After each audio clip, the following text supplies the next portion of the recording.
ikibazo ca mbere ni ikibazo kijanye n'amategeko. Bene data b'Abanyabuntu bakunda kuvuga ngo amategeko Kristo yarangije byose, yakoze byose. None ico nari nshatse kubaza, hari umurongo uba muri Matayo wantu Abagalati ibice 5 umurongo wa 18 haravuga ngo ariko nimba muyoborwa n'umwuka.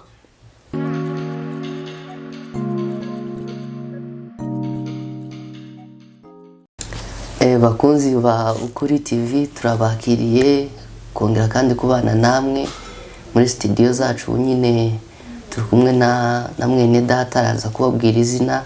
Twishimiye kandi kongera kubana namwe nyuma ya video z'ubushize zose twagiye tubona hano kuri channel yacu. Ubundi kandi twongeye kubakira, sindi mushasha hano, mwari mwambonye muri video z'ubushize. Niyo mpamvu rero twagarutse kugira ngo dutange umuco ku bintu bimwe na bimwe tutagenda dusobanukirwa. Hari nayo mpamvu y'iyi channel kugira ngo dusobanukirwe, tumenye, turangiza tuvuge ukuri kwa Kristo. Rero muri studio zacu dufite mwene data araza kubabwira izina, ababwire iyi mpamvu yamuzanye hano.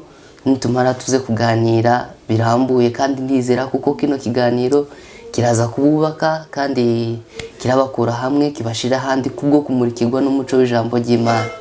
Reka tumuheze umwanya avuga izina, nitumara tuze gukomeza. Murakoze. Okay, murakoze cyane. Murakoze, natwe turishimye kandi turanabashimiye kubw'ikaze muduhaye muri izi studio zanyu. Dushima n'Imana duhaye umwanya wo kuba hano hantu. Imana ishimwe.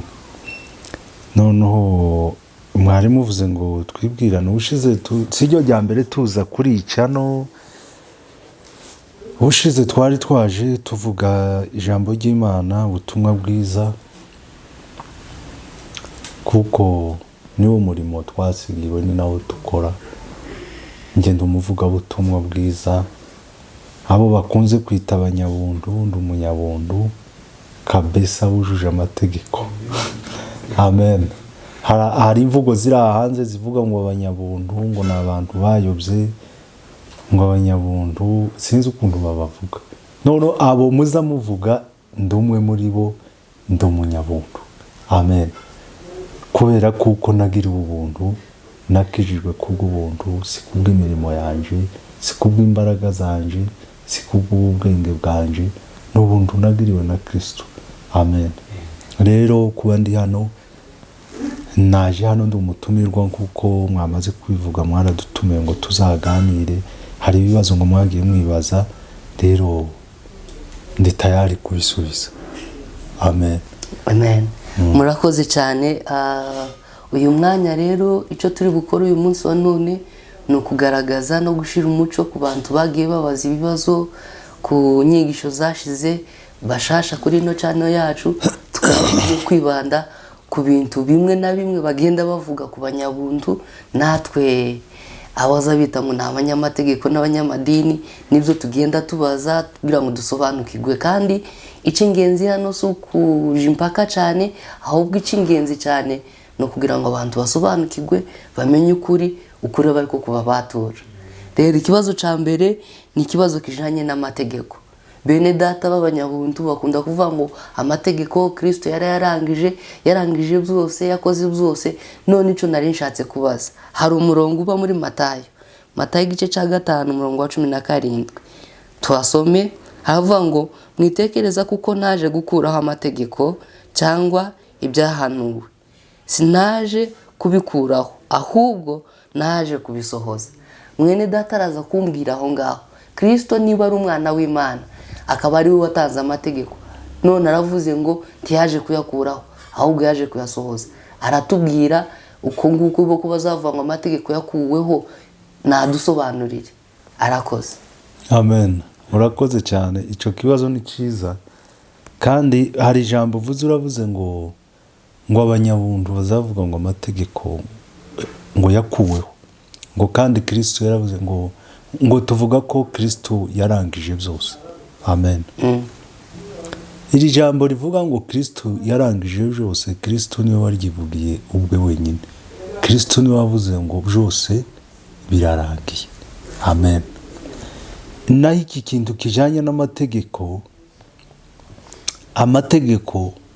aya mategeko avugwa aha ni amategeko ya Mose cyangwa se amategeko y'ibyaha. Amen. Niyo Yesu yarangije. Amen.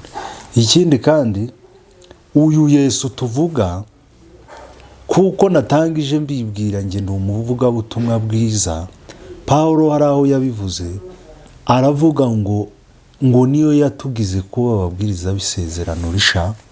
Abo babwiriza ngo ntabwo ari ab'inyuguti, ahubwo ngo ni ab'umwuka. Amen. Amen. Ngo kuko inyuguti yicisha naho umwuka ugahesha ubugingo. Amen. Ni ukuvuga ngo iyi nyuguti ivugwa aha ni amategeko. Amategeko yaricishaga, umwuka ugahesha ubugingo. Ubu twebwe Bibiliya iravuga mu Bagalatiya, reka dusome aho hantu, Abagalatiya ibice 5 umurongo wa 18, haravuga ngo ariko nimba muyoborwa n'umwuka ntimugitwarwa n'amategeko. Amen.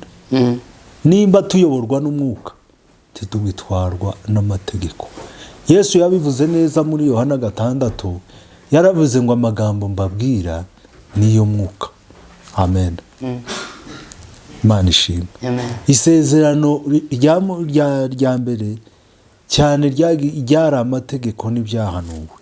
Kandi mu Bagalatiya ibice 3 tukiri ku mategeko, Abagalatiya ibice 3 avuga neza aha, umutwe w'ijambo uravuga ngo amategeko ni umushorera utugeza kuri Kristo. Iyo bavuga umushorera ni ikintu kikushorera kikakujana kikakugeza aho nyine kivuze. Avuze ko amategeko yashoreraga abantu kugira ngo abageze kuri Kristo. Kristo aje arababwira ngo mwitekereza kuko naje gukuraho amategeko, ahubwo naje kuyasohoza. Amen. Amen. Kuyasohoza muri make Bibiliya iravuga ngo ibyahanuwe ngo noneho hariho gukiranuka kwahishuwe tudaheshwa n'amategeko n'ibyahanuwe, nubwo ari byo byaguhamyaga. Amen. Amen. Uko gukiranuka ngo nuko duheshwa no kwizera Yesu. Amen. Amen. Amategeko yavugaga cyane, hari ukuntu yashushanyaga Kristo, ariko gushorera abantu bajyana kuri Kristo. Ibyo amategeko byinshi yakoraga wari umushorera ujyana abantu kugira ngo bageze kuri Kristo. Ku rugero k'amategeko ku kijyanye no kubabarirwa ibyaha, amategeko niyo yavugaga ibijyanye n'ibitambo.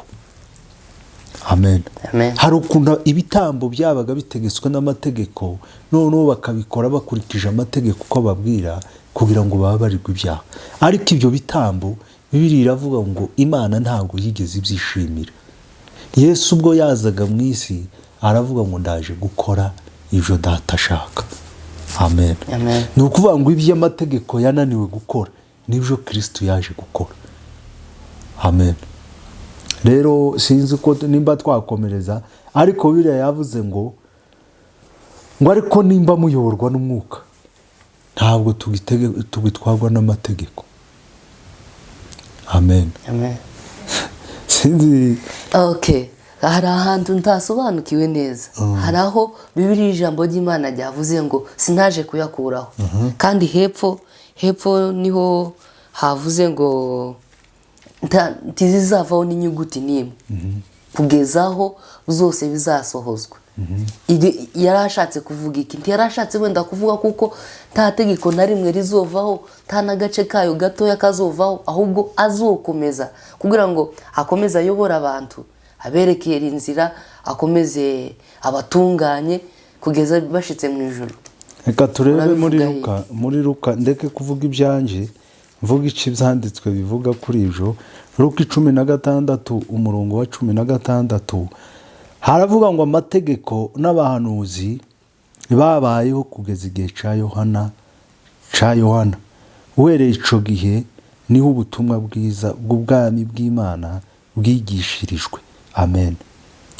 Amategeko noneho yabayeho kugeza igihe cya Yohana w'umubatiza. Mu bantu bose bahanuye, mu bahanuzi bose bahanuye Kristo, umuhanuzi wamubonye ni Yohana. Amategeko yaraje arakora mu gihe cyayo atsimburwa n'ubutumwa bwiza. Ubutumwa bwiza buvuga Kristo.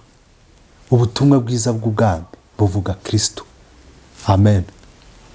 Rero iri jambo rivuga ngo ntazakurwa niko kuri, nta yigeze mu mategeko ntayakuwe kugeza igihe Kristo yaziye. Kandi Kristo niwe gusohozwa kw'amategeko, niwe wayasohoje, yaje kuyasohoza, yaje kurangiza igihe cyayo. Amen. Kuko hano haravuze ngo ubutumwa bwiza nk'uko bwanditswe na Luka 16:16 haravuze ngo amategeko n'abahanuzi byabayeho kugeza igihe cya Yohana. Uhereye ico gihe niwe ubutumwa bwiza bw'ubwami bw'Imana bwigishirijwe, umuntu wese arabutwaranira. Amen. Amen. Ubu ntabwo tugikurikira iby'amategeko, dukurikira iby'ubutumwa bwiza. Kuko ubutumwa bwiza buduhesha iby'amategeko atuduhesha. Amen. Amen. Nekagira ngo wereke ikindi kugira ngo ubone amategeko arico nimba dukomerezaho, nimba turangirizaho, kugira ngo wumve amategeko neza. Igitabo cy'Abaroma, ubwandiko Pawulo yandikiye Abiroma ibice 7 gutangiriraho cyane umurongo wa 4.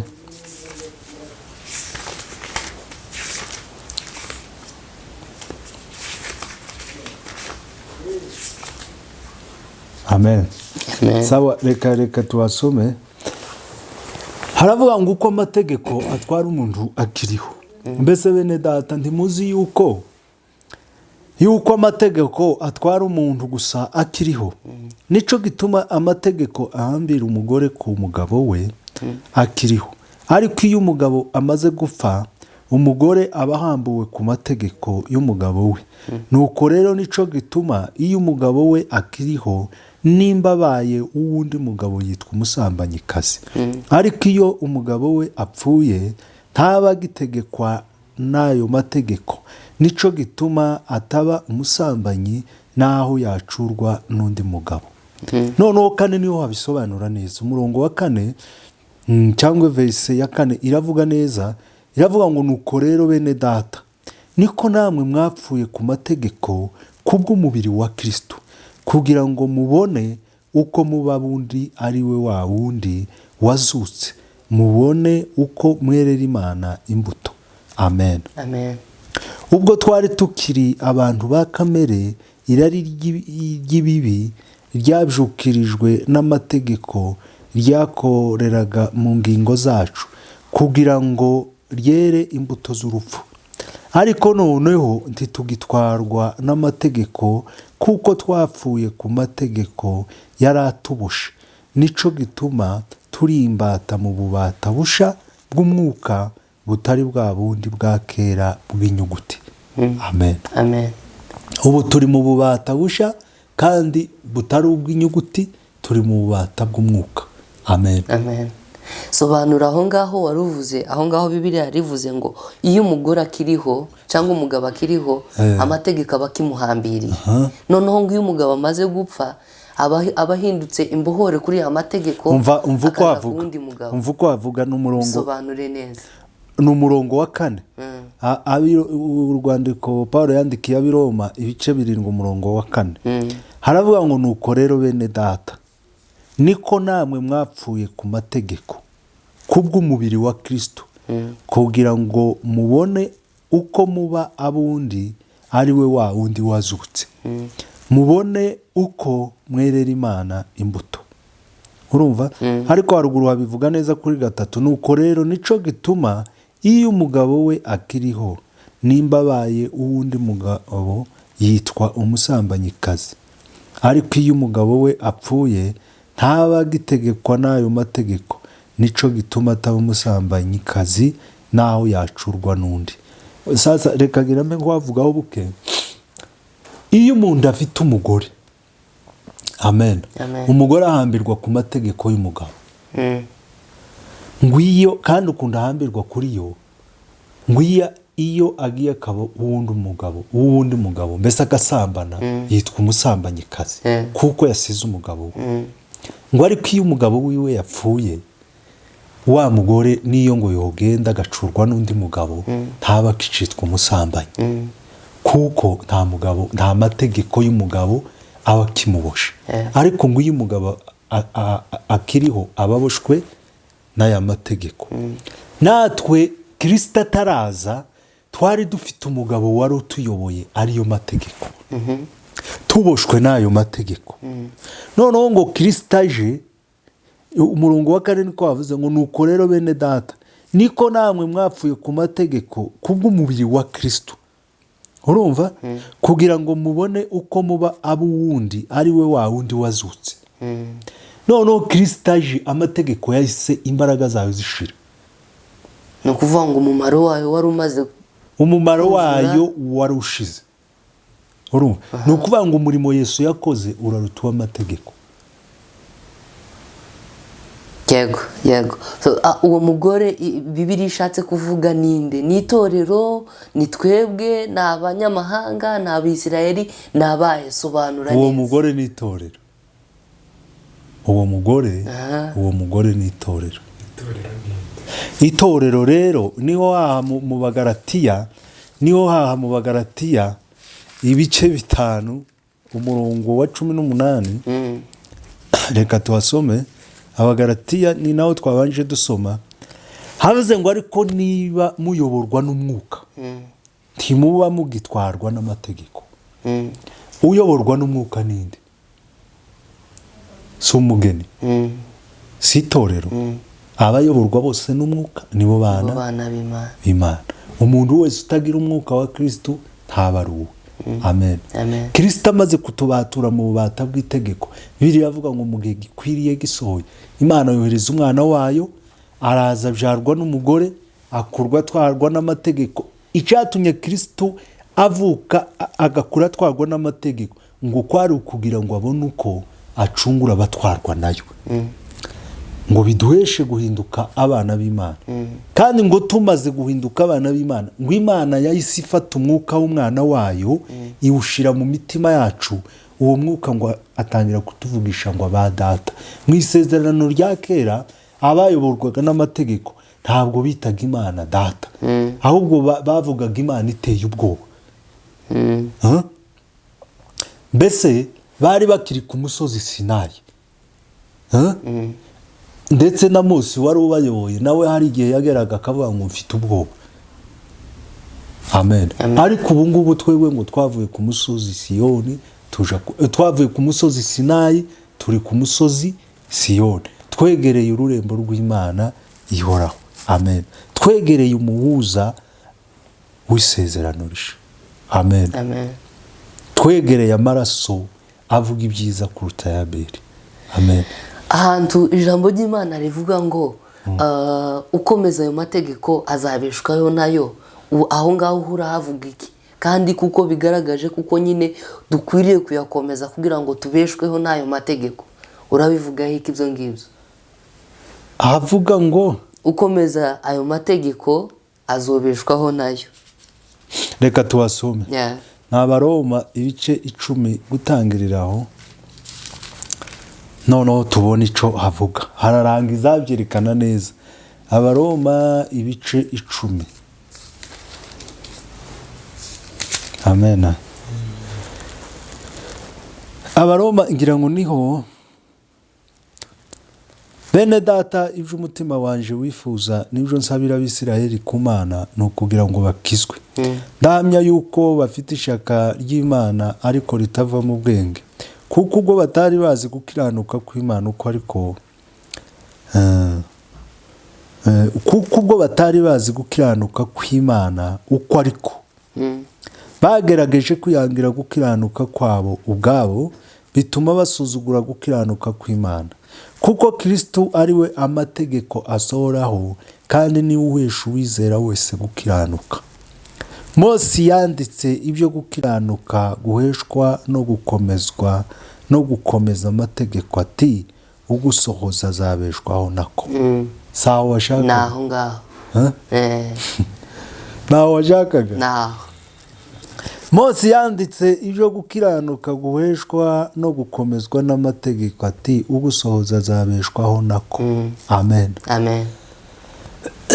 reka tugaruka hano ku murongo w'umunani, sinzi nimba ari cyo hadufasha.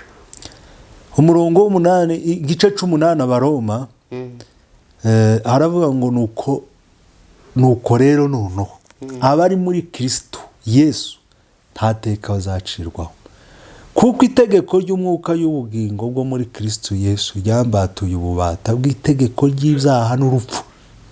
Amen. Kuko iby'amategeko yananiwe gukora kubw'intege nke za kamere yacu. Amen. Amen.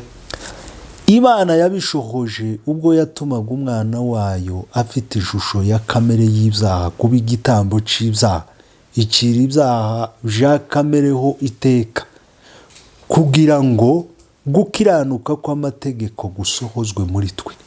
Sawa wavugaga? Naho ngaho. Kugira ngo gukiranuka kw'amategeko, ubundi amategeko azi gukiranuka kw'Imana uko ariko abwira umwana w'umuntu ngo gira gutya kugira ngo wemerwe n'Imana, kubera kuko umwana w'umuntu ngo ari umuntu wa kamere ufite intege nke. Umurongo wa kabiri wavuze ngo, wa gatatu ngo kuko iby'amategeko yananiwe gukora kubw'intege nke za kamere yacu, Imana yabishohoje ubwo yatumaga umwana wayo afite ishusho ya kamere y'ibyaha kuba igitambo c'ibyaha, icira ibyaha bya kamereho iteka. Amen. Amen. Usibye uyu waciriyeho ibyaha bya kamereho iteka, nta muntu ushobora kugira gukiranuka aguheshejwe n'amategeko. Amen. Amen. Kuko uri umunyantege nke.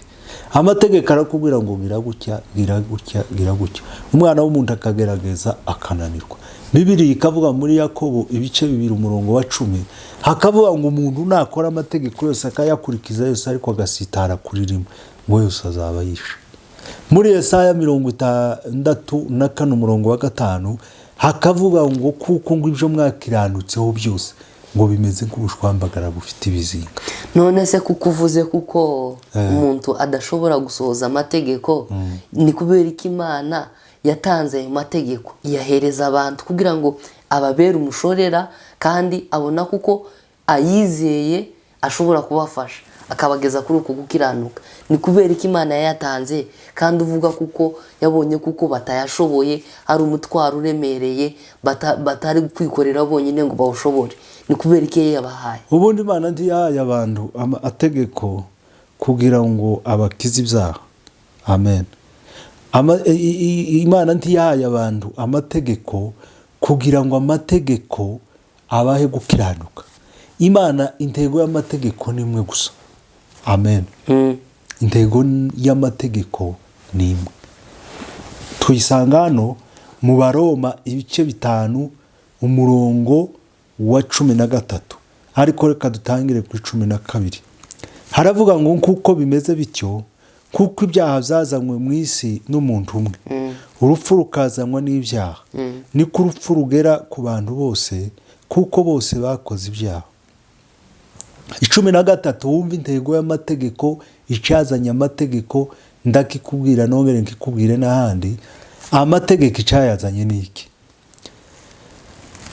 13 umurongo ibice 5 Abaroma umurongo wa 13 haravuga ngo amategeko ataratangwa icyaha cyahoze mu isi, ariko ntawe kibarwaho amategeko adahari. Amen. Amen. Icyakora uhereye kuri Adamu ukageza kuri Mose, urupfu rwatwaraga ndetse n'abatakoze ibyaha bihwanye n'igicumuro cya Adamu wasuraga uwajaga kuzaza. Amen. Amen. Amategeko ataratangwa icyaha cyahozeho mu isi, ariko ntawe kibarwaho. Amen. Amategeko adahari. Mu yandi magambo, amategeko icyayazanye yaje kumenyekanisha icyaha. Kandi uko yaje kumenyekanisha icyaha, uyu mwanditsi wanditse igitabo c'Abaroma yarabigaragaje byose. Abaroma ibice 3 umurongo wa 19 havuga neza, haravuga ngo tuzi yuko ivyo amategeko avuga byose abibwira abatwarwa nayo, kugira ngo akanwa kose kazibwe, kandi abari mu isi bose batsindwe n'urubanza imbere y'Imana. Urumva icyazanye amategeko. Umurongo wa 20 kuko imbere yayo ari nta muntu utsindishirizwa n'imirimo itegetswe n'amategeko, kuko amategeko ariyo amenyekanisha icyaha. Mu yandi magambo ni ukuvuga ngo amategeko niyo amenyekanisha icyaha, ariko yamara kukimenyesha umwana w'umuntu agasubira ngo akanwa kose kakazibwa, abantu bagatsindwa n'urubanza. Amen. Amen. Abantu bamara gutsindwa n'urubanza, abantu bakabura icyo bakora. Ariko nico cyazanye Yesu mu isi gusa, nta kindi. Kuko ibyo amategeko yananiwe gukora, kubw'intege nke. Wumva hano 8 Abaroma 8 habivuze neza, havuze ngo kuko ibyo amategeko yananiwe gukora kubw'intege nke za kamere yacu, Imana yabishohoje ubwo yatumaga umwana wayo afite ishusho ya kamere y'ibyaha, kuba igitambo cy'ibyaha, iciraho ibyaha bya kamere w'iteka, kugira ngo gukiranuka kw'amategeko gusohoze muri twe, abadakurikiza ibya kamere y'umubiri, ahubwo bakurikiza iby'umwuka. Amategeko ashira ryari n'umumaro wawo ushira ryari? Asingiriza umuntu Kristo ryari kugira ngo bikugweho bishire? Mbese amategeko aradushorera akatugeza kuri Kristo. Kristo akatubatura muri ayo mategeko. None kangaha muri Yohana ibice 15:14 havuga ngo muri inshuti zanje nimukora ibyo mbategeka. Urumva kera andi mategeko aziyemo, kandi kuravuga ko Kristo yarangije amategeko yararangiye. Urabivuga iki? Nubundi turabona kuko Kristo wenyine aravuga ati muri inshuti zanje nimukora ibyo mbategeka. Urumva kera hazima andi mategeko, kandi tugomba kuyoborwa nayo. Ibyo ngibyo urabivuga iki? Ibyo ngibyo icyo mbivugaho uko nukuri, Bibiliya iravuga ngo yatubatuye mu bata bw'amategeko ubwe bw'ibyaha. Ubundi ari amategeko, ubundi Bibiliya iravuga ngo reka tubasome Abakorinto ba mbere, kuko ntitugomba kuvuga ibyacu, tugomba kuvuga ibyanditswe byera.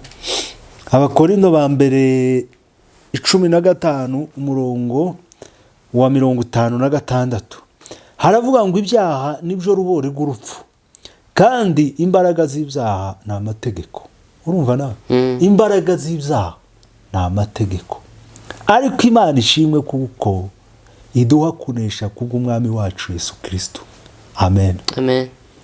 Ibyaha nibyo rubori rw'urupfu, kandi ibi byaha, imbaraga z'ibyaha ni amategeko. Amen. Ikibazo warubajije, ikindi gisubizo kiraha mu Baroma ibice 7 hajya twasomye, haravuga ngo ariko noneho ntitugitwarwa n'amategeko, kuko twapfuye ku mategeko yaratuboshe. Nico gituma turi imbata mu bubata busha bw'umwuka, butari bwa bundi bwa kera bw'inyuguti. Amen. Amen. Ikimara amategeko yayandi ya mbere yari inyuguti, yayandi ya Mose. Amen. Amen. Ni umurimo Yesu yakoze.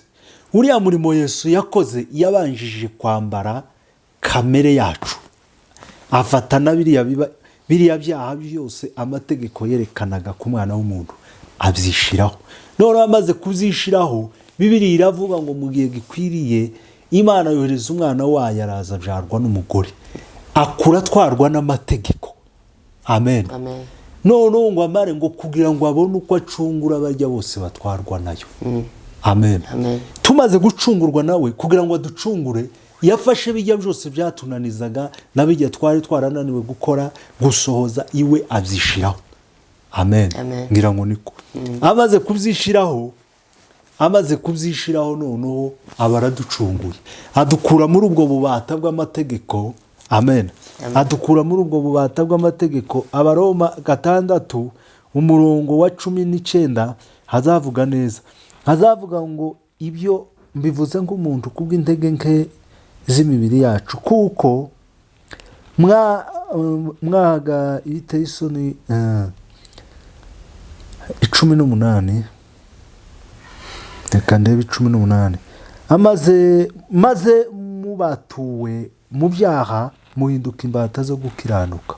Amen. Amen. Bibiliya yavuze ngo ni 6 Abaroma umurongo wa 18 haravuga ngo maze mubatuwe ku byaha muhinduka imbata zo gukiranuka. Umurongo wa 17 uvuga neza, uravuga ngo ariko Imana ishimwe kuko nubwo mwari imbata z'ibyaha mwumviye ibyo mwigishijwe mubikuye ku mutima. Ibyo twigishijwe n'iki? N'Umwuka Wera, tubikuye ku mutima. Ngo maze tubatuwe mu bubata bw'ibyaha duhinduka imbata zo gukiranuka. Wibuke ko mu Bagalatiya 5:18 havuze ngo ariko nimba muyoborwa n'Umwuka ntimuba mugitwarwa n'amategeko.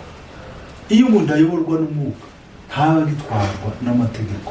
Tubatuwe mu bubata bw'ibyaha twahise tuje mu bubata bwo gukiranuka. Ariko bwa bundi twabonye mu Baroma 7 havuga ngo ariko noneho mubatuwe muri ubwo bubata bw'inyuguti yikisha twashizwe mu bubata busha aribwo bubata bw'Umwuka. Okay, urakoze. None umuntu abaturwa ryari? Ava muri ubwo bubata bw'amategeko ryari noneho abe qualified kugira ngo yemerwe mu ijuru? Niki noneho gituma umuntu yemerwa mu ijuru akavuga ati uyu muntu okay bitewe n'amategeko arayatsinze? Umuntu atsinda amategeko ryari? Iyo yizeye Umwami umuntu atsinda amategeko, abaturwa mu bubata bw'amategeko, mu bubata bw'ibyaha, bubata bw'urupfu. Iyo yizeye Umwami Yesu, kwizera gusa konyine, kwizera gusa konyine. Kandi Bibiliya iravuga ngo ico gihe iyo umuntu ari imbata y'ibyaha, iyo umuntu ari imbata y'ibyaha, ubwo mwari mukiri imbata z'ibyaha, ni Abaroma 6:20, ubwo mwari mukiri imbata z'ibyaha ntimwatwarwaga no gukiranuka. Mbese ico gihe mweraga imbuto ki zitari ibibakoze isoni, ubu amaherezo yanyu akaba ari urupfu. Ariko noneho ubwo mwabatuwe ku byaha mukaba imbata z'Imana, mwifitiye imbuto zanyu arizo kwezwa, kandi amaherezo yanyu n'ubugingo buhoraho. Amen. Kuko ibihembo by'ibyaha ari urupfu, ariko impano y'Imana n'ubugingo buhoraho muri Kristo Yesu. Amen. Ushatse kuvuga kuko abantu bose bayoborwa n'amategeko iherezo ryabo ari urupfu? Abantu bose bari abanyedini, bari bose b'abanyedini bose imbuto zabo ni ibibakoze isoni. Amen. Kuko amategeko ya Mose ntashobora kuguhesha gukiranuka. Amen. Muco gihe mwatwarwaga n'iki? Ntabwo batwarwaga no gukiranuka. Amen. Ngo ahubwo bari bifitiye imbuto zabo arizo ibibakoze isoni, kandi ngo amaherezo yabo rwari urupfu. Ariko noneho ngo tubatuwe mu bubata bw'ibyaha duhinduka imbata zo gukiranuka, kandi ngo twifitiye imbuto zacu arizo kwezwa, kandi mu maherezo yacu n'ubugingo buhoraho muri Kristo. Urakoze cyane. Ndaje ku kibazo cya kabiri, abakunzi bacu bakomeje kubaza cyane ku bijanye no kubabarirwa ibyaha.